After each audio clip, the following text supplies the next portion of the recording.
ఈరోజు సిద్దిపేట జిల్లా కేంద్రంలో ఉన్నటువంటి ఇంటిగ్రేటెడ్ చేపల మార్కెట్లో మరి రాష్ట్ర వ్యాప్తంగా ఉన్నటువంటి మత్స్యకారుల సమస్యలపైన వాల్ పోస్టర్ను విడుదల చేయడం జరిగింది. అదేవిధంగా ఈ నెల 15వ తారీఖు నుంచి 18వ తారీఖు వరకు రాష్ట్ర వ్యాప్తంగా అన్ని మండల కేంద్రాలలో బైక్ ర్యాలీలు నిర్వహిస్తూ ఉన్నాం.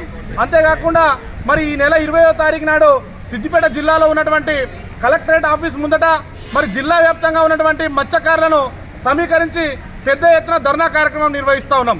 ధర్నా యొక్క ముఖ్య ఉద్దేశం ఏమిటంటే రాష్ట్ర వ్యాప్తంగా ఇప్పటికే పెండింగ్లో ఉన్నటువంటి మరణించినటువంటి మత్స్యకార కుటుంబాలకు ఇప్పటివరకు నష్టపరిహారం ఇవ్వనటువంటి పరిస్థితి.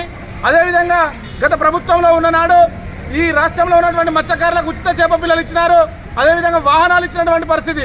కానీ కాంగ్రెస్ పార్టీ అధికారంలోకి వచ్చిన తర్వాత అనేక హామీలు ఇచ్చినటువంటి కాంగ్రెస్ పార్టీ అధికారంలోకి వచ్చిన తర్వాత ఇప్పటి వరకు మత్స్యకారులకు ఎట్లాంటి అభివృద్ధి కార్యక్రమాలు చేపట్టడం లేదు, ఉచిత చేప పిల్లలు ఇవ్వడం లేదు, అదేవిధంగా చనిపోయినటువంటి కుటుంబాలకు ఇన్సూరెన్స్లు ఇవ్వడం లేదు, వాహనాలు ఇవ్వడం లేదు. అంతేకాకుండా ఈ సిద్దిపేట జిల్లాలో మరి ఏదైతే చేప పిల్లల ఉత్పత్తి కేంద్రం మన ఇక్కడ శనిగరం దగ్గర ఉన్నటువంటి పరిస్థితి, దాన్ని కనుక ఒకసారి చూసుకున్నట్లయితే అది పూర్తి స్థాయిలో శిథిలావస్థలో ఉన్నటువంటి పరిస్థితి. మరి మత్స్యశాఖ మంత్రి కావచ్చు, ముఖ్యమంత్రి కావచ్చు, మరి మత్స్య రంగానికి ఇప్పటి వరకు నిధులు కేటాయించినటువంటి పరిస్థితి లేదు.